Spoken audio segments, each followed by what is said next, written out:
A kind day to you all, I'm Kinsmark, and this is Chapter 2 of Let's Play Legendary. Continuing on, after that intense as hell intro, could I maybe make it through the subway? Sans any creatures from abominable realms coming to collect my soul. Alright.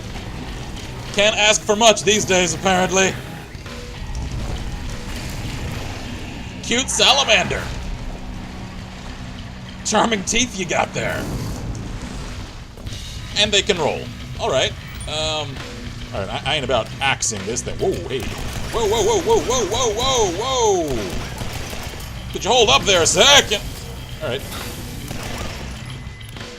I can't seem to kill it. Ah, crap. I assume it's because of that crusty armor all over it. So... alright. I have to hit it once it's a little softer because of the heat from all the glowy fire! Alright, apparently that theory, well, sorta, actually functions. Alright. I ain't sticking around to just let him keep crawling out of there, so... I see a thing. Alright. Concealed carriers are all over this city, apparently. That is fortuitous for me. What's going on? Alright. Seriously. Ammunition everywhere. Oh. I thought this was New York!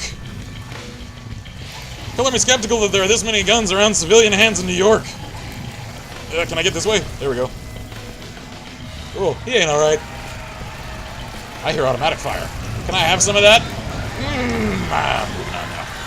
Activate. Oh, cool. Yeah. Fire alarm! There we go.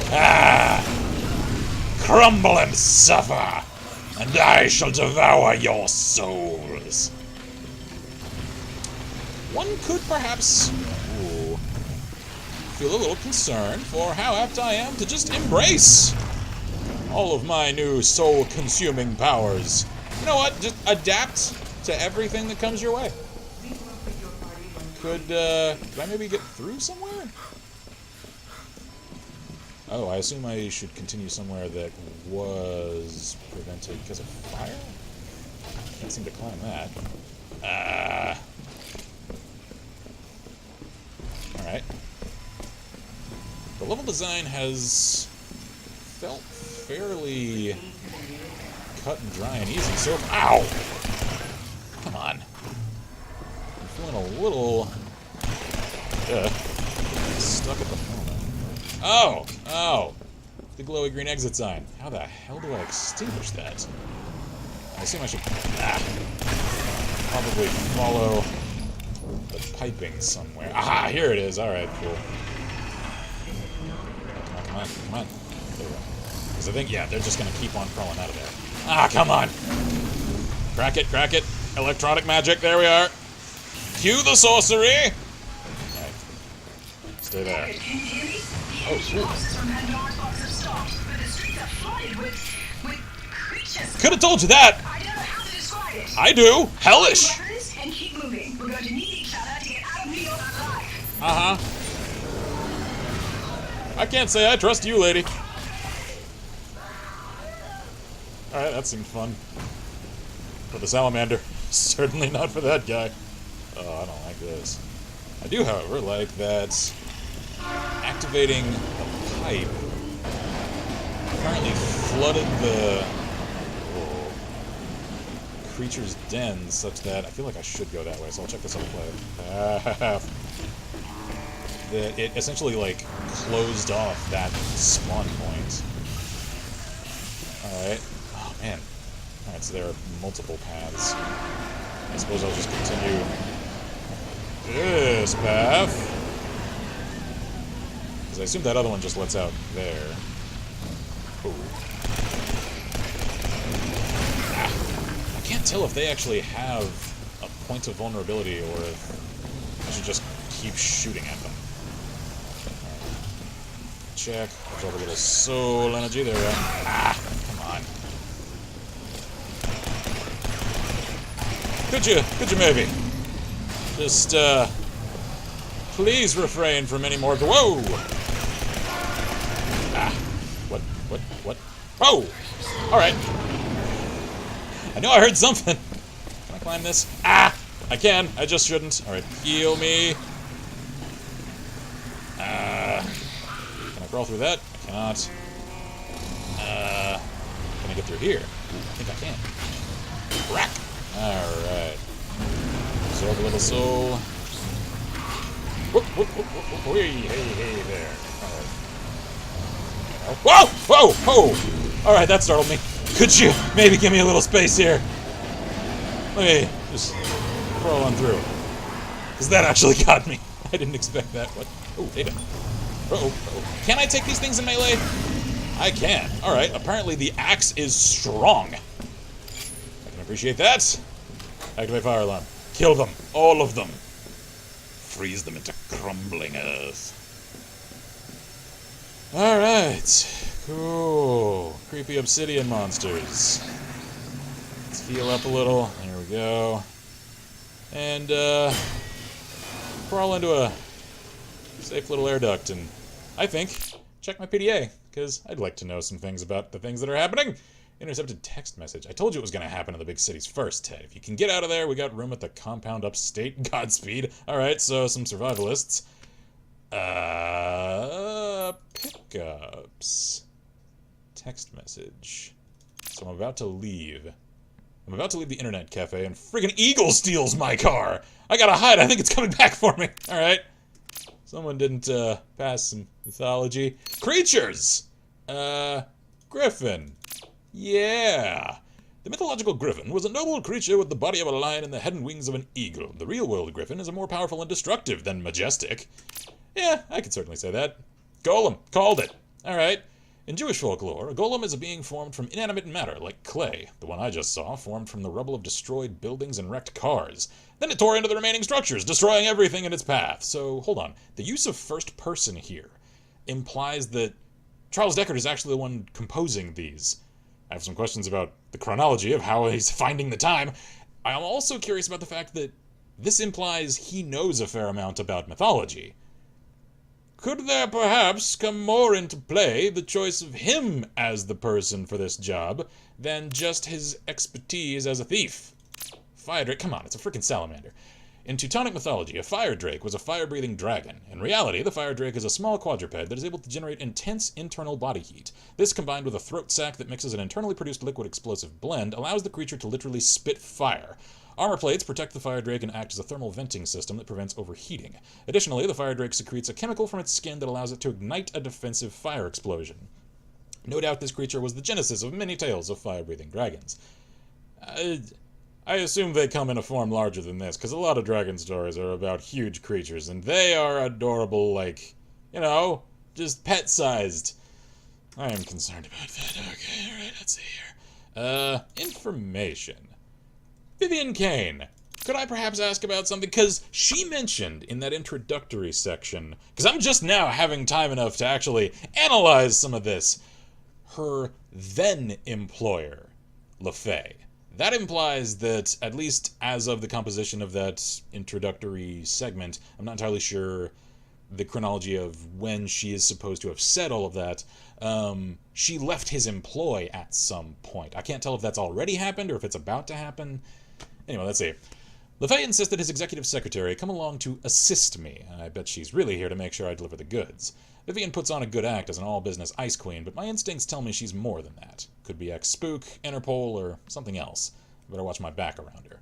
Update. Vivian sounds worried, and that's not good. I still don't trust her, but it sounds like she's as surprised by the creatures as I am. She's got access to better resources than I do, and there's safety in numbers. At least until we get out of New York. Alright then, so that seems to imply that she's about to leave f.e.a.'s employ once she can figure out that he apparently had it in mind all along to crack open Pandora's box, because I don't think she knew that. Murphy's Law. Let's see here. It was supposed to be a simple job. Get in, grab the contents of Pandora's box, and get out. That crazy old man f.e.a.r. was paying me so much money that he didn't mind me I didn't mind him. Can I read it all? Insisting his assistant Vivian act as my wheelman. Then it all blew up in my face. What is this thing, and why did f.e.a.r. want me to open it? So he did actually want that. My gut is screaming setup, and I can bet Vivian gave me some answers. Can give me some answers, even. History of Pandora's box. The earliest known written version of the Pandora myth is attributed to Hesiod around the 8th century BC. I wonder if he knew what the artifact really was and fashioned his version of the myth to scare people from ever trying to open it. Alright, so again, this implies that he knows a little something about it. Ormond Le Fay. At first glance, Le Fay was like any of my regular clients. Rich, aloof, obsessive about his expensive and illegal art collection. Turns out he's something different, and I don't know what the hell he's roped me into. I should have trusted my instincts and walked away when I had the chance. Alright then, equipment? Can I check out some of this? Sure. Techlight Arms, H.662 9mm pistol. Sure looks like a Walther. This weapon is barely adequate, but better than nothing. I've got to be more defensive than offensive if this is all I've got. Cartridge 9mm, action mechanically locked, recoil operated, 15-round magazine. Alright, cool, I'd like to know that. Fire axe, cumbersome, but let me hack through obstacles and enemies if I run out of ammo. I should have been a fireman, they get all the fun toys. And apparently, it can pack a hell of a punch. Pandora's box, how many articles do I have about this? According to Le Fay, there was a rare and precious treasure inside this thing, and he was prepared to pay any cost to possess it. I understand now he wasn't talking about money. Don't know why he wanted this damn box opened, but I bet he thought it was going to kill whoever tried. Alright. Update. Pandora's box is real, and instead of sorrows and miseries, it was full of horrible monsters. Terrific. Now I understand what Le Fay didn't want to open this. Why Le Fay? Can I read anything correctly? Didn't want to open this thing in person. Alright, so I can theorize a little, perhaps, because I do think it is something Euclidean in nature. Could it possibly contain like a dimensional rift or a portal or something, and some ancient civilization figured out how to actually insulate it? I don't know, I can only speculate at this point. Keypad locks. Well, there are many types of locks that I can get around. This is one of my favorites. Alright. It's an electronic lock commonly used by people who want to intimidate the casual thief. Luckily, they don't know how easy it is to pry off the faceplate and rewire what's underneath. I just need a minute's worth of concentration to hack these things. Alright. The Signet and Animus. The Signet gives me the ability to absorb the life energy of creatures, Animus Vitae, after defeating them. I can store that energy and use it to heal my wounds. It's possible that there are other abilities I haven't yet discovered. Again, he already knows the terminology for these things. I know part of this is just the game introducing its mechanics and terminology and stuff to the player. Again, though, from an analytical standpoint, I have to, come at this as though Charles Deckard is the one composing all of these messages, so I'm curious about him. The Signet. The box burned this thing into my arm. Feels like electricity or something is pulsing through my veins. The pain is fading away. When I get near these strange energy clouds, my hand glows. Feels like the Signet branded into my arm is drawn to the energy. Wants me to absorb it. I'm sure that's fine. Alright, objectives. Yeah, find weapons. Find me on the next block. Alright, cool. Cut and dry. So, continuing on. Got a chance to actually collect myself here. Hack on through. I can hear more snarling, so I'm sure that's a heavy sound. Yep, there you are. Alright. Come at me! You angry. Ow! Could you maybe not? Come on. Can I catch him in the corner? Alright. Yeah! Ah, there we go. Alright. Crap. Ah! Can I absorb that from here? There we go. Come on, roll at me! Come. Alright, so they can shoot those pretty quickly. Alright, he doesn't seem to want to come through. Can I use that to my advantage? Apparently not. I should just charge him and kill him. Alright, cool.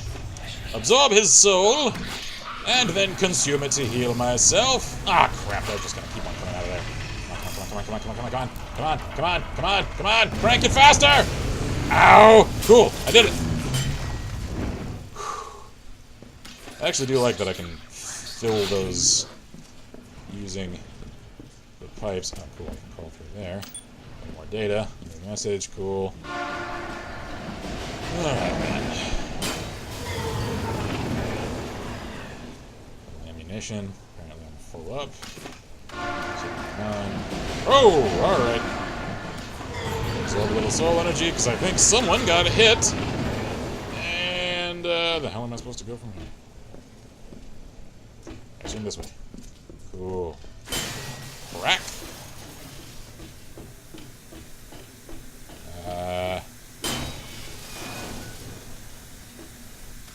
Oh, that looks nice.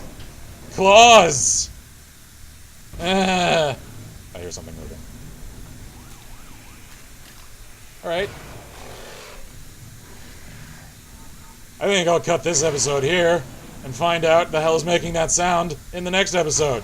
So, cheers for sticking for this series. I'm Kinsmark, Press. As always, wish you all good gaming and Godspeed.